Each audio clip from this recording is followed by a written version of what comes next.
আমরা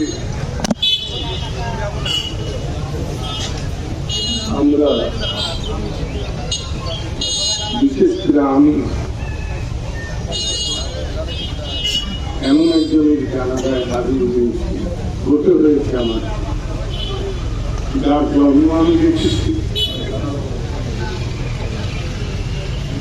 আজকে আজকে আমাদের পারিবারিক কবরস্থানের মায়ের পায়ের কাছে চিরতরে স্বাধীনতা যুদ্ধে কিংবদন্তি, আমাদের গৌরব, আমাদের অহংকার, আমাদের ভালোবাসা, সাথীহাটির সন্তান আব্দুল কাদের সিদ্দিকী বঙ্গবী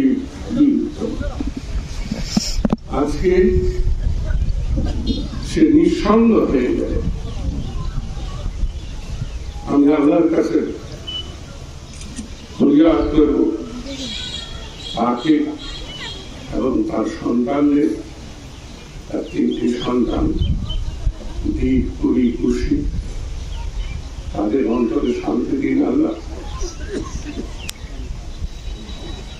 আমি শুধু এটুকু বলতে পারি, পরিবারের প্রধান হিসেবে আমি আল্লাহর দরবারে আপনাদের কাছে নিবেদন করবো, আপনারা আমাদেরকে ভালোবাসেন, আর ভালোবাসেন বলেই আপনারা আপনারা সাল থেকে নাসরিন কাদের সিদ্দিকীর জন্য দোয়া করবেন। আল্লাহ তাআলা শান্তিতে দেখতে দেখতে। আসসালামু আলাইকুম।